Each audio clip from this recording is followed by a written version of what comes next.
What's going on, everybody? Welcome back to TTB Ravens Media.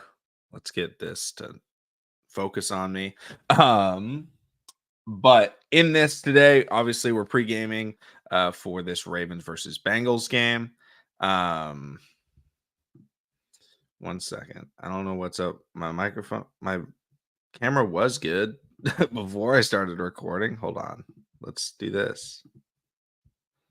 Refocus. Okay, there we go. Sorry about that. How's it going, Spooky J? Obviously, Ravens playing the Bengals. Reason why I waited for the pregame show is I was watching this Jets game, and all of a sudden I look and I'm like, oh, wait a minute. We only got 15 minutes till the Ravens play. Usually they end around about half an hour before the morning game start or the early games start. So sorry, got started a little bit late, but obviously the Ravens are playing their first division rival of the year. First, true just rival in and of the sense. I mean, Ravens versus Bengals these last couple of years have been, fans have been getting after it. The players have, there's been some great games, some big time games from a lot of players. Jamar Chase has had great games. Lamar Jackson's had great games. Burrow's had great games. Patrick Ricard, I believe, has his only career strip sack actually against the Bengals. I think that was Joe Burrow's rookie year, I believe. Don't quote me on that, but I think he got a strip sack on Burrow. And then Tyus Bowser returned it for a touchdown. But this is a big time game, right? You're looking at the Baltimore Ravens being 2-2 and the Cincinnati Bengals being 1-3. They both feel like they need to win this game because the Bengals, if they lose, they're sitting at 1-4 with a loss in the AFC North. So it's already going to be difficult to come back from that. And then if they win, like 2-3 is a lot nicer. Than 1-4, but also the Ravens, right? You want to come out of this with a winning record, right? 2-3 versus 3-2, drastically different. And I think I was watching during the game, they mentioned that it's a 26% differential. This was talking about the Jets being 2-2. If they lose, it's a 26% differential between 3-2 versus 2-3 in terms of making the playoffs. Right now, the Ravens are projected to win the AFC North, but if they lose, that's probably going to go to the Pittsburgh Steelers. So this is a huge game in the AFC North. Teams have struggled early out of the gates. We need to see how the Ravens are going to play against them. And also, it's just the Ravens have not necessarily played their best football, in a couple of these games, or at least for a couple quarters so far this year. Now you're playing a team that knows you. Right? It's one thing if you, kind of get a little bit stifled and stuck in the mud, you could say, against the Raiders, right? You don't play the Raiders very often. You play them every 4 years. And then the Bengals, though, you're playing them twice a year. They know what you're trying to do. You can't just get tricky. They're not just going to be surprised that, oh, the Ravens are running the football like maybe the Cowboys or the Bills might. The Bengals have played the Titans a ton. They've played the Ravens a ton. They know what Derrick Henry is about. They've played him in the playoffs. They've played him down the stretch of the season. They've played him, plenty of times. And so this Ravens game is going to show off like, hey, what is this Ravens run game really? Because now you're facing a team that's seen Todd Monken, right, in the NFL recently. And not only have the Bengals seen Todd Monken, they also saw him when he was in Cleveland. Like, they know what this offense is going to try and do. They've seen Lamar Jackson, I believe, more than anybody else. Now, I don't necessarily know because of injuries, but the Ravens also played them in the playoffs, and they've had more looks at the Lamar Jackson Ravens. Maybe not necessarily Lamar playing. We had Tyler Huntley and Josh Johnson start, but they've seen it. So how are the Ravens going to go out against them? How are they going to shut down their wide receivers? Obviously, they had that monster game a couple of years ago. Jamar Chase did, and Joe Burrow, but Marlon Humphrey's been very good this year. Brandon Stevens been getting targeted a lot. Last year, he did a pretty good job on Jamar Chase. But it was the unsung hero. I want to say it was Arthur Millette that played very well in that game. It was Millette or Roby or Darby that played very well. So now that's being substituted with Nate Wiggins. How is he going to react and play against these very different wide receivers, right? Jamar Chase is unbelievably fast. They're both very athletic between T. Higgins and and Jamar Chase, but it's more about like, hey, T. Higgins will like moss you. Jamar Chase is going to get by you. So, what are the Ravens going to do? How are they going to go up against these players? I don't necessarily know. I think they're going to try and get quick pressure, force Joe Burrow out of the pocket. His legs aren't what they were coming out of college. He's had a couple of injuries. He's never been necessarily that fast.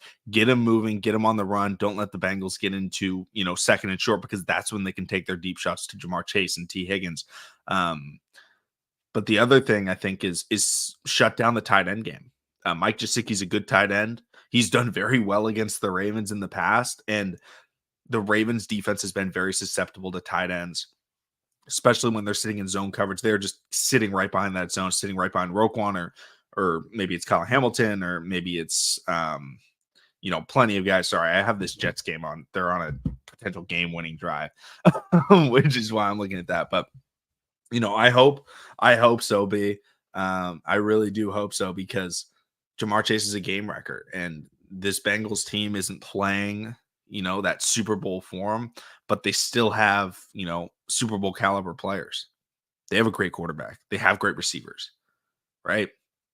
This is a team that you cannot just, skate on by against. You have to go out there and you have to play good football. And so I think the biggest thing to watch is going to be how we perform against Orlando Brown, how that edge pressure works. But really, I'm just excited to watch the Ravens go out there with Travis Jones and Matabike, get that pressure up the middle and collapse that pocket, because that's where they've been the best this year. We got about 8 minutes, but do you guys have any questions or anything like that? I think Rodgers just threw a pick to end off this Jets game, which is unfortunate because his receiver never turned around. Rodgers is going to want Devontae Adams because his receivers are never on the same page. And it's been like 5 games and they just cannot figure out what he's trying to get them to do. But good play by Stephon Gilmore. I also apologize. My voice is terrible. I'm sick. But, I'll also say my bold predictions just to get him out there. I think this is going to be a Mark Andrews game. I think Mark Andrews is going to get his first touchdown of the year today. He hasn't necessarily been playing great in the passing game. He's been fantastic blocking. And I think the Bengals are going to be selling out for the run. So I think we might get a play where Mark Andrews is able to slip inside the end zone and get open. He shouldn't have gone to Egypt. Yeah, Aaron Rodgers he does not look the same as he used to. And he's not on the same page at all with any of these wide receivers. So kind of sucks to see. It would have been cool to watch, prime Aaron Rodgers with Garrett Wilson, but like him and Garrett Wilson are not on the same page. But yeah, Mark Andrews touchdown.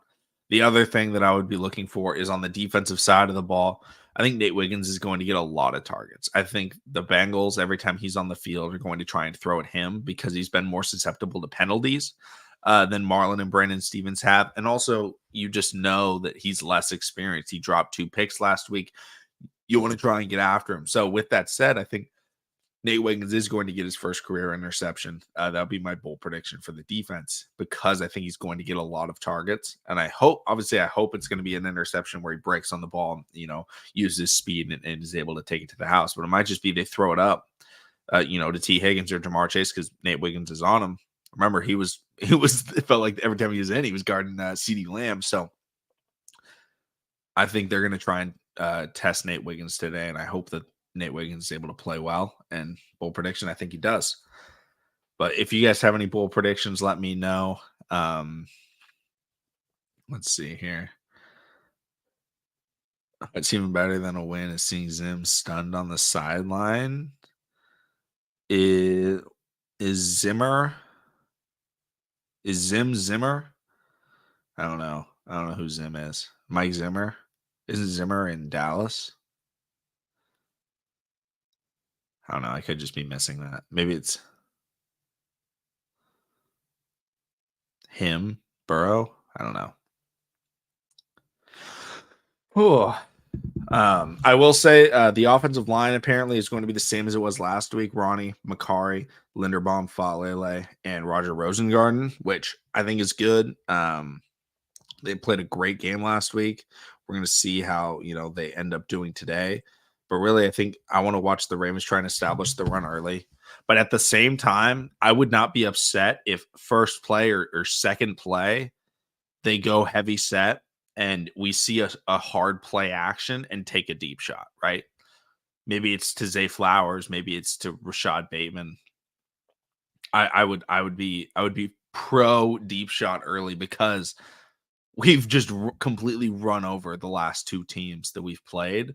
So, getting a quick early hard play action could just establish that, hey, don't just stack the box against us. We can go deep. Zay's had big receptions against the Bengals before. I think Bateman has as well. So I'd love to see, a big shot play or something like that. I think that could be a lot of fun to see. And, we haven't really seen the Ravens try it this year. Trying to think on if there's been any like crazy plays. Lamar threw it deep to Bateman towards the end of that Chiefs game. That's probably the longest reception I can remember in terms of air yards that we've had this year. And it was a great catch. Great throw, great catch by both of them. But yeah, I'd love to see some shots. I'd also, want to see this Ravens defense not allow the big play. If the Bengals score a touchdown, they're probably going to score touchdowns. This is a good offense, but you have to make sure they don't score in those, 3-play, 87-yard drives because Jamar Chase had a 60-yard rack or yak, and then they were able to punch it into the end zone, or they just threw it deep to T. Higgins. He mossed a guy and was able to get down the sideline. Don't want to allow that. The Raiders did a very good job on those back shoulder fades.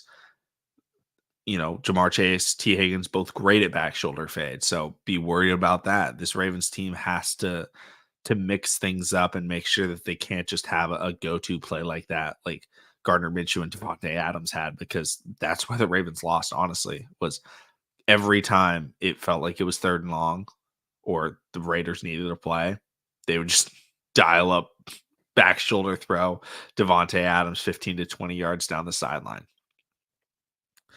But that's probably going to be it for the stream. Sorry, usually the games end a lot earlier, but I'm also pretty sick. Joshua's also lost his voice, so we'll be back during the week doing our post game recap. Hopefully, we'll be able to do it tomorrow, Monday.